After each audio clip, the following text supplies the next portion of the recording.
Hey there everyone, welcome back. I hope you've been enjoying the marathon so far. But today we're going to change things up a bit. You see, while the Mega Man games have largely been formulaic, there are a few entries into the series that really stand apart. This is going to be one of them. So I figured, the game can change up the formula, why not change up the formula of the video as well? To that end, me doing a review is probably going to be a lot more entertaining than watching me actually play this game. This is Wily&Right's RockBoard. That's paradise. Never seeing an official release outside of Japan, RockBoard is a digital board game not dissimilar to Monopoly, though some sources I've seen liken it more to a Japanese game called Sugoroku, or double sixes, so called for its use of two six-sided dice. Apparently, there are two kinds of Sugoroku. E-Sugoroku, which roughly means picture Sugoroku and is similar to snakes and ladders, or as I knew it, shoots and ladders. And Ban Sugoroku, which means board Sugoroku, and is more akin to Western backgammon. That being said, I don't see the similarity, and I'm willing to bet just about anyone who plays RockBoard's first impression will be, oh, it's Meganopoly! Much like the Blue Bomber himself, though, RockBoard adds its own twists to the source it copies from. This game can be played with 2 to 4 players, either human or computer controlled, and each player can choose one of 5 characters: Dr.Light, Roll, Dr.Cossack, Kalinka, and the infamous Dr.Wily. The titular Mega Man being curiously absent from the roster.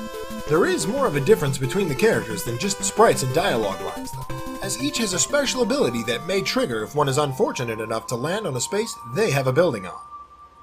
Dr. Wily will cause the player to pay him an extra 300 zenny. Kalinka will cause the player to be transformed for 1 turn.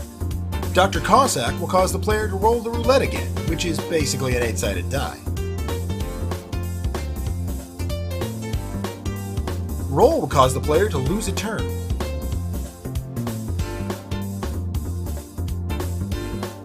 And finally, Dr. Light will cause the player to draw a card.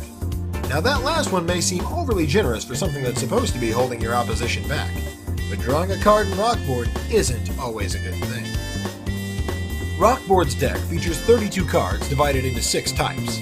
The first type are 7 Eddy cards, which have positive effects, specifically either getting zenny or protecting the zenny you already have.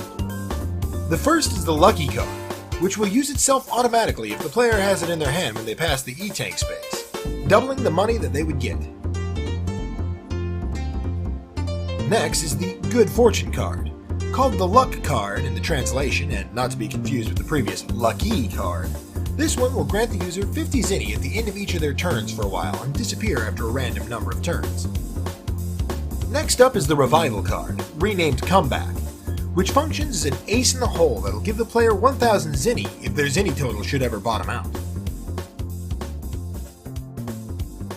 A more preemptive protection to one's cash is found in the Free card, which allows a player to stay at a hostile space, free of rent, even if the lot and lab owners are different. After this is the Special Income card, which simply gives its lucky jar an instant cool 1000 zenny. Finally, there's the Roulette card, which becomes more potent the more players are in the game. When drawn, the Roulette card is automatically used, and every player has to roll the die. Once all the players have rolled, their results are totaled, and that number is then multiplied by 100 and given to the one who drew the card in zenny. The next group of 6 cards features the first appearance of Wily's personal birdbot and all-around menace, Reggae, and have negative effects, making drawing a card a dangerous prospect and acting as a foil to the Eddy cards. All of the Reggae cards are played as soon as they are drawn, and all but one has an immediately dire consequence for whoever is unlucky enough to have pulled it.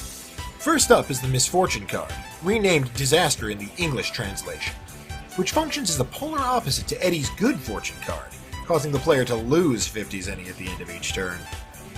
The rest of Reggae's cards are unnamed, but their effects are anything but inconspicuous, either destroying every card in the player's hand, completely destroying one of their labs, destroying all zenny currently in their possession, or, if you're very lucky, simply jacking up the price of rent for every space on the board, including the ones that belong to the player who drew the card, if any. The last card causes you to forfeit 1 lot you own, which seems like it might mess with the progression of a space if somebody else had already built a lab on it. But unfortunately, this situation never came up while I was capturing footage for this video. Mega Man's Best Friend Rush is the face of the next 4 cards, which are all based around movement and evenly divided into 2 groups. 2 that have names and can be saved for later use, and 2 which are simply called Rush cards and activate as soon as they're drawn. The 2 cards that players can choose to hold onto are Fast Walk, which allows the player to roll the roulette again, and the more tactical Meet card, which will bring every player on the board to your location. And if that location happens to be a space that would cause them to have to pay rent they shall, which can be used to devastating effect should a player happen to use it on a highly developed and connected space. The other 2 cards will either allow you to move again, similar to Fast Walk but used immediately, or warp to any space on the board. The next 13 cards make things really interesting, each one featuring a different robot master and bearing its own unique effect, but I'll try to group them up by similarity. The first 3 are cards that will directly attack other players' properties, starting with Toadman. Toadman will destroy every lab in a line, so long as they're all owned by a single player, making the power of this card inversely proportional to the number of players, as a game with only 2 players is much more likely to see a sizable, unbroken line of labs belonging to a single player. Next up is Crashman, who will attach one of his crash bombs to a lab of the user's choosing, detonating after a random number of turns and downgrading the lab by 1 level or destroying it outright if it's level 1. This is definitely linearly preceded by Elecman, who has the same effect but with an instant payoff. Next up is Quint, who doesn't destroy anybody's lab, but instead does much, much worse. After the user sicks the Mega Man of the future on an enemy's lab, he'll use Sakugarne to remodel that lab, converting its ownership to them, regardless of what level it was when attacked. The next few boss cards may not directly damage property, but they can still cause quite the hindrance. The Fireman card will destroy 1 card out of the chosen target's hand. The Sparkman card will cut the power to all buildings of a selected player for a few turns. While the lights are out, so's the rent, though the lot owner will be still collecting their dues. Airman's card will fire his air shooter at a chosen player, teleporting them to a random space. The Pharaohman card invokes the Pharaoh's Curse, guaranteeing his target a result of 1 on every roulette spin for a few turns. While most of these cards will only affect 1 target, the Brightman card will affect all players except for the user, disabling the ability to use cards for several turns, while the Bubbleman card takes a page out of Reggae's book and turns it on its head, lowering the rent prices across the board, including those of the owner. The Bulldozer card is the only boss card to feature a generic enemy, the Met who dared to have a body, Pickle Man, also known as Picket Man in English. If I was forced to work around Gutsman's ass, I'd be picketing too. The Bulldozer card will allow you to switch rent prices between one lot of yours and that of another player. The last 2 boss cards will play more of a defensive role. That dirty Wily won't know what hit him! Wrong roll. Do a barrel roll! Wrong roll! When a rival player uses a card against you, or you're unlucky enough to pull a Reggae card, having the Cutman card in hand will allow you to cut that card to defend yourself, while the Inker card takes us 1 step further, and in the spirit of his Mirror Buster weapon, turns an enemy's card-based attack back on them. On the subject of defense, the deck has 1 card each of Proto Man and Mega Man, both focused around protection. Similar to Cutman, the brothers are able to block any card attack used against you, but can also defend against the effect of players who are transformed, with the Blue Bomber having the advantage over his elder brother and his ability to block Reggae cards as well. Since we covered the Robo Brothers' ability to defend against player transformations, let's next cover those. When a player lands on a transformation square, or is affected by Kalinka's special ability, they will transform into one of 3 Robot Masters: Gutsman, Shadow Man, or Dust Man. While transformed, a player is unable to do most of the things they normally would, like buying or building on spaces, or drawing and using cards. This can also be a blessing in that they won't have to pay others for landing on their spaces either. Rather, each of these 3 have a unique effect when they land on a space with a building built by a rival player. Gutsman will downgrade the building by 1 level.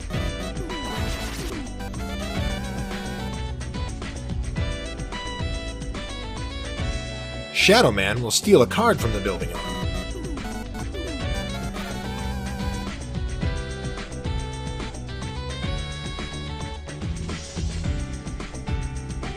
And Dust Man will steal money from them. While Kalinka's ability will only transform a player for a single turn, There are 2 maps with transformation tiles, and landing on one of these can really do you a lot of good late into a game when other players may own many lots and buildings, but can be a major hindrance if you're unlucky enough to land on it when much of the board is still free game, as you can't buy up any of the property while you're transformed, and transforming in this way lasts until you go all the way around and back to the transformation space again, no matter how long that takes. RockBoard features 4 maps, and only 2 of these have transformation spaces, Greentown and Megalopolis. Each of these maps bears a striking resemblance to a real-world continent, and their names differ slightly between the original and the English ROM hack due to character space constraints. The first map is Green Continent or Greentown. Modeled on South America, this map is the smallest and easily the most straightforward. A simple one-way track with 5 card spaces, a lottery, a cave, and a transformation space, with a remix of Woodman's theme playing in the background.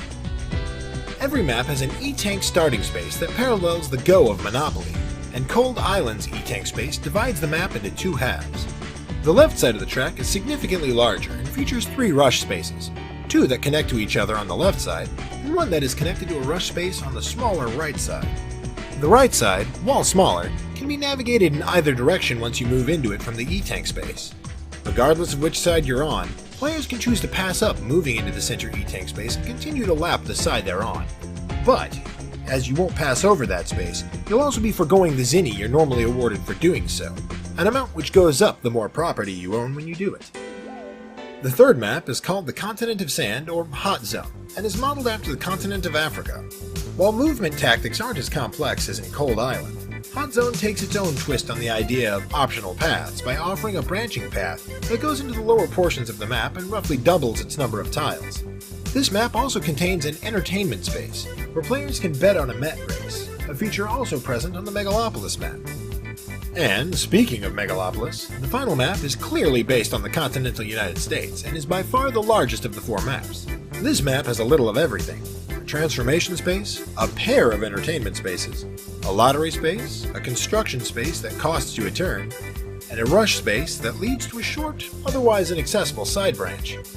Given the large size of this board, Megalopolis also has the largest amount of starting zinni at 3,000. The winner of the game on this map also features an ending sequence if the game is set to Battle Royale mode. No, not that Battle Royale mode. And if the player owns about 75% of the property, you also get a short, often buggy credit sequence. The default starting zinni and win conditions are slightly different for each board, but are largely just a difference in numbers, as the goal for either game mode is to buy as many lots and build and upgrade as many labs as possible, but being careful not to drain your zinni too low and open yourself up to running out from the various things that'll end up taking it from you. Unlike classic Monopoly, however, properties aren't clustered into groups, and players don't need to own all of a color group to start building on those lots.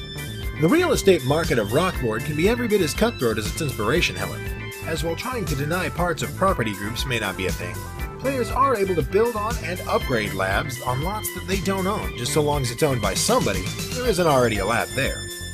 Though doing so will cost you double and see you paying the construction cost and later upgrade costs to the lot owner, as opposed to simply tossing it into the void of the bank. When players land on a space that is owned by one player but then built upon by another, the rent cost that they'll have to pay is split up accordingly amongst the lot and lab owners, and the rent prices climb higher and higher as the lab is upgraded to its second and third forms, as well as if one player owns labs that are adjacent to one another. This dynamic can be equal parts partnership and rivalry, as lot owners and lab owners can actually forcibly buy out the property rights of the other player, albeit at a rather exorbitant cost. Players who land on undeveloped lots can also snake that lot out from underneath the owner if they happen to still have enough cash to do so after paying rent, and properties, both lot and lab, can be freely traded, auctioned, or sold between players, so strategic building and trading is still quite an effective strategy. While not my speed, RockBoard seems like it would be a lot of fun for anyone who's either a fan of Mega Man or Monopoly, though the matches definitely follow suit with the game their inspiration comes from, as 3 out of the 4 AI matches I used to record footage for this video lasted roughly an hour, while the match in Hot Zone lasted for a whopping 2. It's really a shame that Capcom never decided to bring RockBoard to English-speaking countries, especially since this is something that was considered to be bundled with the Mega Man Legacy Collection as an unlockable, though for unknown reasons they decided to scrap this idea. Capcom? Canceling Mega Man games? Hello there, Song of My People. So if you've got a few friends who'd be interested in crossing Mega Man with Monopoly, consider grabbing an emulator and downloading this ROM, streaming it to that TV in your den and testing friendships in a fun-filled night of cutthroat real estate. All in the age of 20XX.